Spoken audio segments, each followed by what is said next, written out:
하나님 말씀은 마태복음 26장입니다. 마태복음 26장 6절부터 13절까지의 말씀을 함께 듣겠습니다. 신약성경 마태복음 26장 6절부터 13절 말씀인데요. 교독해서 한 절씩 읽겠습니다.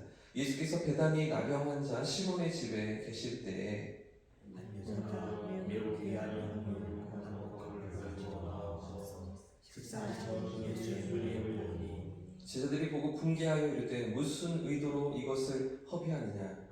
이것을 불쌍하서 가난한 자들에게 줄 수 있으리라 하고 예수께서 아시고 그들에게 이르시되 너희가 어찌하여 이 여자를 괴롭게 하느냐. 그가 내게 좋은 일을 하였느니라. 가난한 자들은 항상 너희와 함께 있으리라. 나는 항상 함께 있지 아니하리라. 이 여자가 내 몸에 이 향유를 부은 것은 내 장례를 위하여 함이니라. 내가 진실로 너희에게 이르노니 온천 안에 어디서든지 이 복음이 전파되는 곳에서는 이 여자가 행한 일도 알아요. 그를 기억하리라 하시니라. 아멘. 아멘. 할렐루야. 아멘. 하나님께서 우리 삶의 빛으로 찾아오실 줄 믿습니다. 아멘. 여러분 잘 아시는 오늘 본문은 이제 십자가 고난을 앞두신 예수님께서 베다니 시몬의 집에서 잠시 쉬실 때 일어났던 사건입니다. 한 여인이 예수님께 찾아와 그 집안으로 들어와 예수님의 머리에 향유를 부은 사건인데요. 기본적으로 오늘 이 사건은 누가복음 7장에 기록되어 있는 향유와 컵을 깨뜨려 예수님 발에 부은 사건과 같은 사건으로 또 보는 학자들이 있기도 하고요. 또 다른 사건으로 보는 학자들도 있기도 한데 저는 이 사건을 다른 사건이라고 이해하면서 보고 있습니다. 그래서 오늘 이 사건과는 오늘 방금 불렀던 우리 찬송에 있었던 211장에 있었던 그 여인의 향유를 깨뜨려 발에 부은 사건은 조금 구별되는 사건이라고 볼 수 있는데요. 오늘 이 사건은 예수님과 함께 있던 그 집안 사람들, 베다니의 그 시몬의 집안에 있던 사람들과 제자들이 무척 당황했을 만한 그런 사건입니다. 왜 그런가 하면 이때 예수님과 그 곁에 있는 사람들이 무엇을 하고 있었던 상황입니까? 7절을 보시면 식사를 하시던 중이었습니다. 그러니까 함께 음식을 나누면서 진중한 대화가 오고 가고 있던 가운데 갑자기 한 여인이 등장하더니 예수님의 머리에 향유를 부은 그런 상황인 것이죠. 여러분 한번 생각해 보십시오.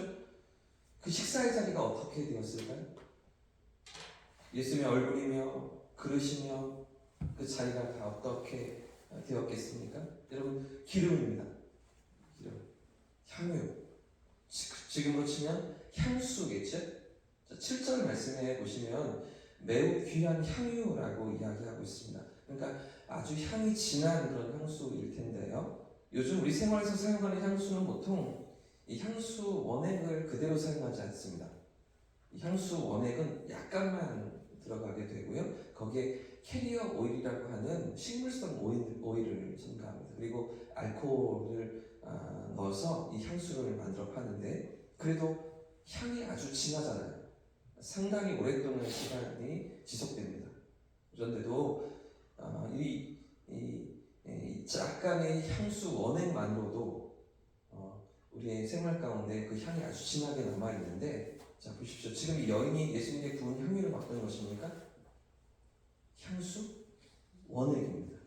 같은 사건을 기록한 요한복음 12장을 보면 순전한 나드 한근이다라고 기록합니다. 그러니까 순수 향유 원액을 예수님의 머리에 부었던 것입니다. 아마 그래서 그 향유가 예수님의 머리에서부터 발끝까지 흘러내리면서 온 집안의 냄새가 진동했겠죠. 그래서 이 시몬의 집안에 있던 사람들이 충격을 받습니다. 이 상상도 못했던 일이 벌어지고 있었기 때문입니다. 이 당황해하고 놀라고 있는 것인데 어떻게 할 줄을 모르고 있는 그런 상황인 것입니다. 여러분 누가 향수를 머리에 통째로 때려붓습니까? 그 통째로 어떻게 그 머리에 향수를 부을 수가 있습니까? 그것도 밥 먹는 자리입니다. 식사하는 자리입니다. 당연히 식사가 중단되었겠죠? 모든 사람들이 입을 다물지 못하고 경악하는, 멈춰 서 있는 그런 상황 가운데 있는 것입니다. 자, 그런데 또 하나 시몬의 집안에 있던 사람들이 충격을 받은 이유는 지금 이 여인이 쏟아부은 향유가 어떤 것인지 그들이 알고 있기 때문입니다. 요한복음이 기록하는 이 순전한 나드 향유는 히말라야에서 나는 다년생 풀인 나드라는 풀의 뿌리에서 추출한 아주 값비싼 향수였습니다. 자, 그래서 오늘 본문에도 9절 말씀해 보시면 왜 이것을 비싼 값에 팔아 가난한 자들에게 나눠주지 않았느냐 이렇게 할 정도로 상당한 값이 매겨지는 그런 향수인 것이죠. 요한복음 12장은 그 가격이 300데나리온이 된다고 기록합니다. 어마어마한 금액입니다. 지금으로 치면 3천만 원 이상의 그런 가격인데요. 거의 1년치 연봉을 쏟아부은 것입니다. 한순간에 이 3천만 원을 다 쏟아부은 그런 장면인데, 그래서 이런 상황 앞에서 당황하기도 하고 놀라기도 하면서 충격을 받은 제자들이 이 장면을 보고서 뭐라고 이야기합니까? 자, 8절과 9절 말씀 같이 읽어보겠습니다. 시작. 제자들이 보고 분개하여 이르되 무슨 의도로 이것을 허비하느냐, 이것을 비싼 값에 팔아 가난한 자들에게 줄 수 있었겠도다 하거늘. 여기 분개했다라는 표현은 크게 분함을 느꼈다, 그리고 매우 화를 냈다, 이런 표현입니다. 그러니까 그 화를 감추지 못하고 분노를 터뜨렸던 것인데요. 지금 예수님 앞이고 뭐고 이 끓어오르는 화를 참지 못하고 이 여인을 책망하고 있는 것입니다. 쓸데없는 짓을 했다고, 왜 이런 돈을 낭비하냐고 질책하며 이 여인을 꾸짖고 있는 그런 상황인 것이죠. 자, 하지만 예수님의 평가는 어떻습니까? 예수님의 반응이 무엇입니까? 정반대이죠. 제자들의 생각과는 전혀 다른 말씀으로 이 여인을 칭찬해 주십니다. 10절부터 12절 말씀도 같이 읽어보겠습니다. 시작. 예수께서 하시고 그들에게 이르시되 너희가 어찌하여 이 여자를 괴롭게 하느냐, 그가 내게 좋은 일을 하였느냐. 가난한 자들은 항상 너희와 함께 있거니와 나는 항상 함께 있지 아니하리라. 이 여자가 내 몸에 이 향유를 부은 것은 내 장례를 위하여 함이라. 아멘. 여러분, 예수님의 평가가 무엇입니까? 그가 내게 좋은 일을 하였다라고 말씀하시죠. 그가 내게 꼭 필요한 일을 하였다는 것입니다. 무슨 말씀입니까? 12절 말씀에 보니까 예수님의 장례를 준비한 것이었다는 말씀입니다. 이틀 후에 있을 예수님의 죽으심, 바로 그 일을 위해서 이 사건이 필요했다라고 예수님 칭찬해 주시는데, 여러분, 오늘 우리가 읽은 본문에는 세 가지 부류의 사람들이 등장합니다. 세 가지 부류. 첫 번째는 향유를 부은 이 여인이죠. 초대받지 않았던 여인입니다. 게다가 당시에 여인들의 지위를 한번 생각해 보십시오. 오병이어 사건 때도 숫자를 세는데 여인들은 들어가지 않았습니다. 이 여인들은 남자들 앞에 쉽게 나설 수도 없는 그런 입장이었는데, 그런 것은 아랑곳하지도 않고 예수님 곁으로 다가와 이 집 안으로 들어와서는 예수님 곁으로 다가와 향유를 붓고 있는 이 여인 한 사람의 입장이 있다면, 두 번째 제자들의 입장이 있습니다. 예수님을 초대한 시몬과 그 집안에 있던 사람들까지 다 이 제자들의 입장에 포함시킬 수가 있겠는데요. 지금 이 여인의 행동을 보면서 충격을 받고 있습니다. 당황해하고 있습니다. 어떻게 해야 할지를 몰라서 비난하고 책망하면서 비싼 돈을 낭비했다고 생각하는 사람들 한 그룹이 있죠. 자, 그리고 마지막으로 예수님이 계십니다. 그렇게 진중한 식사 자리를 망치고 도저히 더 이상 식사를 이어갈 수 없는 난감한 상황에 처한 예수님이신데요. 그런데도 예수님은 오히려 이 여인을 칭찬해 주십니다. 이 여인을 귀하게 여겨주십니다. 그리고 그렇게 비난하는 사람들 앞에서 이 여인을 많이 인정해 주시면서 격려해 주시는데요. 이어지는 13절 말씀도 보시면 이렇게 기록합니다. 13절 같이 읽어보겠습니다. 시작. 내가 진실로 너희에게 이르노니 온 천하에 어디서든지 이 복음이 전파되는 곳에서는 이 여자가 행한 일로 말하여 그를 기억하려 하시리라. 아멘. 온 세상이 이 여인을 귀하게 여길 것이다. 온 천하에 이 여인의 이야기가 알려질 것이다. 이렇게 칭찬하시면서 인정해 주십니다. 여러분, 지금 베다니 시몬의 집에는 세 부류의 사람들이 나타나 있습니다. 다시 정리하면 두 가지 입장이라고도 말할 수 있을 것 같습니다. 무엇입니까? 이 여인이 부은 향유의 의미를 알고 있는 한 그룹과 여인이 있죠. 예수님이 계십니다. 이 여인과 예수님의 입장. 그런가 하면 이 향유의 의미를 전혀 알 수도 없고 이해할 수도 없어서 당황해하는 또 하나의 그룹. 여러분, 이 두 가지 입장 아니겠습니까? 여러분, 결국 이 여인의 마음은 예수님과 연결되어 있었습니다. 예수님의 그 마음을 이 여인은 알고 있었습니다.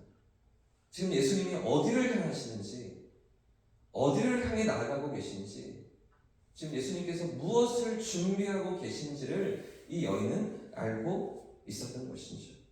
그 예수님의 마음을 알고 자신의 전 재산을 쏟아부으며 주님의 장례를 준비하고 있던 이 여인인 것입니다. 하지만 여러분, 지금 시몬의 지방에 있던 시몬의 지인들이나 제자들을 한번 생각해 보십시오. 가장 가까이에서 예수님 말씀을 듣고 있었습니다. 이틀 뒤에 이제 십자가를 향해 나가시는 예수님께서 식사를 나누시면서 그들과 함께 교제를 나누시면서 어쩌면 지금도 그 말씀을 하지 않으셨겠습니까? 또 수없이 적어도 공식적으로 3번, 3차례 그 십자가 순환에 대해서 제자들에게 말씀하셨던 예수님이신데 가장 가까이서 말씀을 들었고 지금 이 순간도 예수님 곁에 있었던 그들은 어떻습니까? 아무리 가르쳐 주어도 느끼지 못하고 있죠.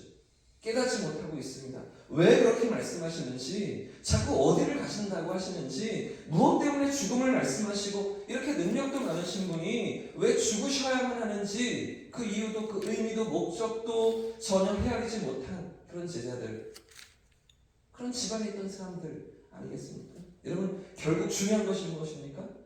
우리의 마음입니다. 우리의 중심입니다. 얼마나 교회 안에 있는가, 얼마나 신앙생활을 했는가, 이런 것보다 더욱 중요한 것은 얼마나 주님과의 치밀한 사귐 속에 있는가, 얼마나 주님과의 깊은 사귐 속에서 우리가 살아가는가 하는 것이죠. 왜 그렇습니까? 아무리 옆에 있어도 전혀 내 마음을 몰라주는 사람이 있는가 하면 처음 멀리에 있어도 내 마음을 공감해주고 나를 위해 기도해주는 마음이 통하는 사람도 있기 때문입니다. 여러분, 지금 보면은 십자가를 향해 나아가시는 마지막 걸음을 걸으시던 우리 주님께서 결국 제자들의 마음을 원하고 계셨음을 우리에게 가르쳐주고 있는데요. 우리 주님이 오늘 이 시대를 살아가는 우리에게도 원하시는 것은 대단한 일을 이루는 것이 아닙니다.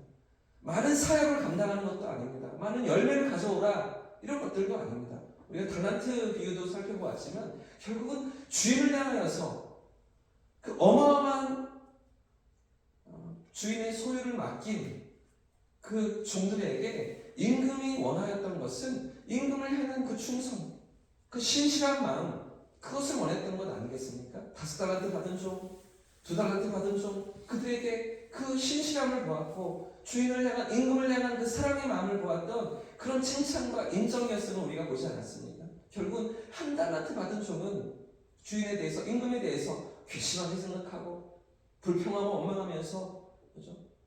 당신은 굳은 사람이라, 그죠? 취하지 않은 데서, 그죠? 거두고, 그죠?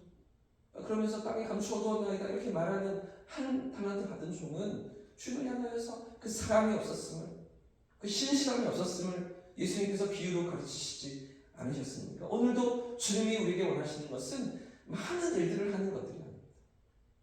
많은 결과를 가져오라고 요구하시는 것이 아닙니다. 결국은 주님께로 향해 있는 우리의 마음, 주님 앞에 깨어 있는 우리의 마음, 우리의 중심, 그것을 원하시는 예수님이신 것이죠. 오늘도 우리의 마음과 우리 중심을 원하시는 우리 주님이신 믿고 주님과 동행하는 복된 하루가 되시기를 예수님의 이름으로 축복합니다. 여러분, 우리 삶 가운데 많은 어떤 열매들을 나타낼 수도 있습니다. 거둘 수도 있습니다. 주님 기뻐하시는 삶의 모습들로 우리가 살아갈 수도 있습니다. 그러나 더욱 주님이 원하시는 것은 오늘 내 삶에 찾아오시고 오늘 내 삶을 만나주시는 그 주님과의 친밀한 사귐인 줄을 믿고 오늘 말씀에서 보여주시는 예수님과 이 여인이 연결되어 있는, 이 여인이 예수님의 마음을 알고 예수님께서 이 여인의 마음을 받아주시고 예수님과 이 여인의 어떤 친밀한 관계 속에 우리의 삶도 나아갈 수 있기를 주님의 이름으로 축복합니다. 이렇게 찬송하고 기도하겠습니다. 찬송가 211장